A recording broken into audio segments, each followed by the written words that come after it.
नमस्कार दोस्तों, मैं नीरज श्रीवास्तव। आप सभी लोग देख रहे हैं नियो मीडिया। दिल्ली का इलेक्शन बड़े दिलचस्प मोड़ पर आकर खड़ा हो गया। एक तरफ यूएसए में ट्रंप की सरकार आती है और पूरे देश में इस बात की चर्चा थी कि ट्रंप चूंकि मोदी जी के बहुत खास दोस्त हैं, इस वजह से वो ऐसे कुछ फैसलों को लेंगे जिससे कि भारत देश को फायदा हो। लेकिन विगत 3-4 दिनों से देखने में आ रहा है कि ट्रंप उन फैसलों को ले रहे हैं जो कि भारत विरोधी हैं। अब इसका असर दिल्ली की राजनीति में भी आपको दिखेगा। अगर हम गौर से देखें तो दिल्ली की राजनीति जैसे जैसे इलेक्शन की ओर बढ़ रही है वैसे वैसे गतिविधियां तेज हो गई। बड़े छोटे छोटे से मुद्दे भी बहुत तेजी से तूल पकड़ रहे हैं। इन सब मुद्दों को जोड़ते हुए अगर आज हम एक एनालिसिस करें कि 70 सीटों पर आज किसकी स्थिति ज्यादा मजबूत है, आम आदमी पार्टी या बीजेपी की। अगर हम 1993 से दिल्ली के इलेक्शन को गौर से देखें तो कभी भी दिल्ली का इलेक्शन 3 पार्टियों के बीच में नहीं लड़ा गया है। लगभग 2 पार्टी ही आमने सामने रही हैं।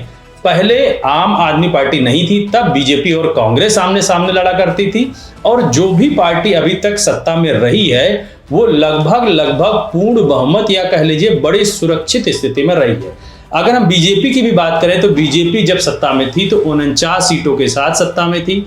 उसके बाद कांग्रेस जितनी बार भी सरकार बनाई बड़े कंफर्टेबल जोन में रहकर सरकार बनाई और लगभग 50 सीटों के इर्द गिर्द ही रही। तीसरी बार जब आम आदमी पार्टी का जन्म होता है 2013 में, तो 2013 में सिर्फ एक बार दिल्ली में ऐसा हुआ कि हंग असेंबली थी। चूंकि आम आदमी पार्टी नहीं थी और कुछ लोग कांग्रेस को वोट कर दिए थे, इस वजह से आम आदमी पार्टी दूसरी बड़ी पार्टी बनकर उभरती है। लेकिन 2015 और 2020 के इलेक्शन को ध्यान से देखें तो दिल्ली ने पूर्णतया कांग्रेस को सिरे से नकार दिया और 2 ही पार्टियों को वोट देना पसंद किया, जिसमें आम आदमी पार्टी और बीजेपी। बहरहाल आम आदमी पार्टी 2015 में 67 सीटें और 2020 में 62 सीटें पाती। अगर हम 2020 के आंकड़े को भी देखें तो वोट परसेंटेज बहुत नहीं गिरता है आम आदमी पार्टी का। जो 2015 में लगभग 53-54% वोट मिला था उससे 1% वोट घट जाता है और जिससे लगभग बीजेपी को 5 सीटों का फायदा होता है। अब 2025 के इलेक्शन में भी कुछ ऐसा ही देखा जा रहा है कि आम आदमी पार्टी बहुत मजबूत स्थिति में है और आम आदमी पार्टी बहुत आसानी से सरकार बना लेगी। ये बात लगभग जितने भी विश्लेषक हैं, मेन स्ट्रीम मीडिया या यूट्यूब चैनल्स वाले हैं, वो सब लोग ये मानते हैं कि आम आदमी पार्टी दिल्ली में मजबूत स्थिति में खड़ी है और बहुत आसानी से जादुई आंकड़े यानी कि 36 सीटों को पा जाएगी। लेकिन अब आम आदमी के लिए 36 सीट 40 सीट पाना कोई उपलब्धि की बात नहीं है। जो पार्टी लगभग 90% सीट पाती रही हो अपने विधानसभा में, वो अगर घट के 50% पर आ जाती है या 55% सीटें पाती हैं तो वो एक तरीके से उसकी हार हुई। इसीलिए आम आदमी पार्टी पूरे जोरों से लगी हुई है कि किसी भी तरीके से वो 60 के आंकड़े को तो जरूर पा सके, चाहे वो 61 हो, 62 हो, 65 हो। लेकिन अगर आम आदमी पार्टी 60 के आंकड़े से नीचे उतरती है और 55 और 60 के बीच में कहीं रहती है तो ये मान के चलिए आम आदमी पार्टी को माना जाएगा कि ठीक स्थिति में जीती है। लेकिन अगर आम आदमी पार्टी 55 से नीचे आती है तो ये मान के चलिए कि आम आदमी पार्टी की दिल्ली में पकड़ कमजोर होना शुरू हो गई है। अब हम इन 70 सीटों की 2025 में एनालिसिस करें तो ये समझ में आता है कि आम आदमी पार्टी उस तरीके से कंफर्टेबल स्टेज में नहीं है जैसे वो 2015 और 20 में थी। चूंकि बीजेपी ने इन 70 सीटों पर या कह लीजिए जादुई आंकड़ा प्राप्त करने के लिए लगभग 40 सीटों पर अपनी गणित शुरू कर दी है। और अगर हम आम आदमी पार्टी के बड़े बड़े नेताओं की माने तो वहां पर उन्होंने वोटर्स की संख्या को भी बढ़ाया और घटाया है। बड़े न्यूज़पेपर्स को भी देखें तो उन्होंने भी ये बात उजागर की है कि लगभग 55 से 56 सीटें ऐसी हैं जिनमें कि वोटरों के लिस्ट में बदलाव किया गया है। ये मानकर चला जा रहा है कि जो आम आदमी पार्टी के पारंपरिक वोटर हैं उन वोटरों को बीजेपी कहीं ना कहीं वोटर लिस्ट से हटाने की कोशिश कर रही है और इलेक्शन कमीशन के माध्यम से कहीं ना कहीं वो काम करने में सक्षम भी रही है। बहरहाल इन 70 सीटों पर आज हम एनालिसिस करें तो ये समझ में आता है कि आम आदमी पार्टी कहीं ना कहीं बीजेपी से बहुत मजबूत स्थिति में है और जादुई आंकड़े को प्राप्त कर सकती है। एक तीसरी और पार्टी है जो 2015-2020 में कोई सीट नहीं पाई थी, वो है कांग्रेस। चूंकि कांग्रेस एक बड़ा नाम है और कांग्रेस के वोटर भी पारंपरिक वोटर हैं। दिल्ली में भी आज कुछ ऐसे वोटर हैं जो कांग्रेस को ही वोट करना पसंद करते हैं और चाहे वो जीते या हारे, इसके बावजूद भी वो कांग्रेस को वोट करेंगे। अगर ये वोटर आम आदमी पार्टी की तरफ चले जाते हैं तो आम आदमी पार्टी निश्चित तौर पर और ज्यादा मजबूत हो जाएगी।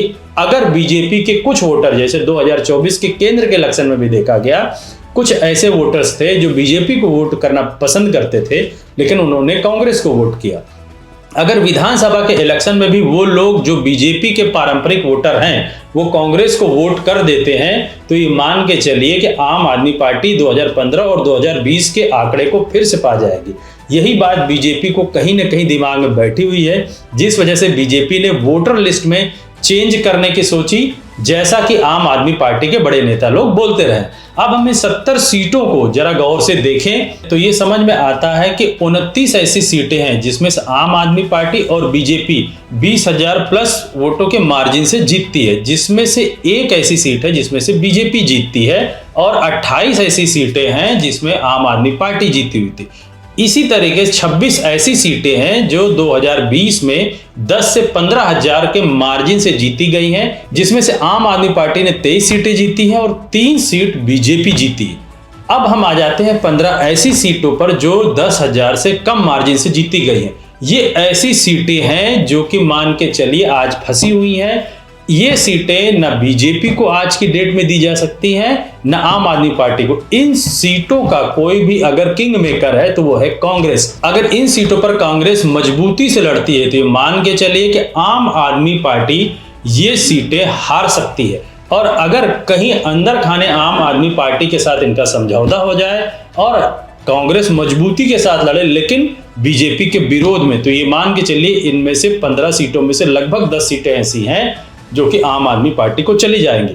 पहले हमने आपको बताया 20,000 के मार्जिन से ज्यादा से जो सीटें जीती गई हैं उसमें मात्र बीजेपी ने 1 सीट जीती है और वो टोटल सीटें हैं 29। उसमें से 28 सीट ऐसी है जो कि आम आदमी पार्टी जीती है। ये मान के चलिए कि इस बार भी वो 28 सीट आम आदमी पार्टी जीत ही रही है, क्योंकि उन 28 सीटों की भी एनालिसिस हमने जाकर की है, जिससे हमें समझ में आया है कि आज भी आम आदमी पार्टी उन सीटों पर मजबूत है।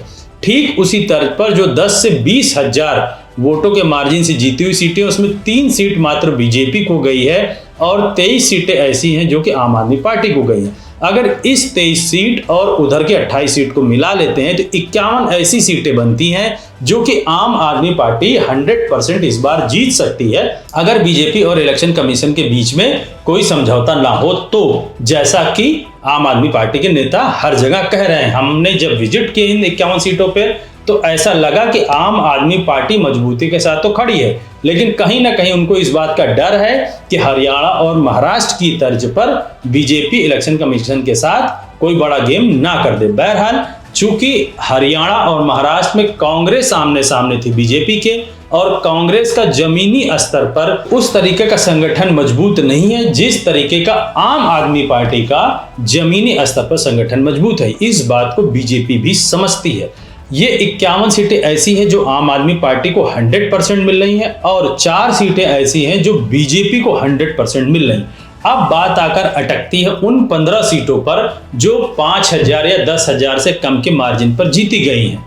इन 15 सीटों पर अगर कांग्रेस मजबूती के साथ लड़ती है तो हो सकता है कुछ एक सीट कांग्रेस पा जाए, और अगर कांग्रेस ये मानकर चलती है कि इंडिया गठबंधन के तर्ज पर लड़ रही है दिल्ली, जैसा कि बीजेपी एनडीए गठबंधन के तर्ज पर लड़ रही है, वो 17 सीटों पर नहीं लड़ रही है, 68 सीटों पर लड़ रही है। अगर इंडिया गठबंधन के तर्ज पर कांग्रेस लड़ती है अंदर अंदर तो ये मान के चलिए वो बीजेपी को वोटर्स को काटना चाहेगी, ना कि आम आदमी पार्टी को। फिर ये मान के चलिए कि कहीं ना कहीं आम आदमी पार्टी 60 सीटों तक फिर पहुंच जाएगी। अभी दिल्ली की वोटिंग होने में लगभग 12 से 15 दिन बाकी हैं और इन 12 से 15 दिन में बीजेपी क्या नया खेल रचती है देखना बड़ा दिलचस्प होगा। हमारी पूरी टीम की निगाहें दिल्ली पर बनी हुई है। मैं अपने सारे दर्शकों से बोलता हूं चैनल को ज्यादा से ज्यादा सब्सक्राइब करें, शेयर करें। धन्यवाद।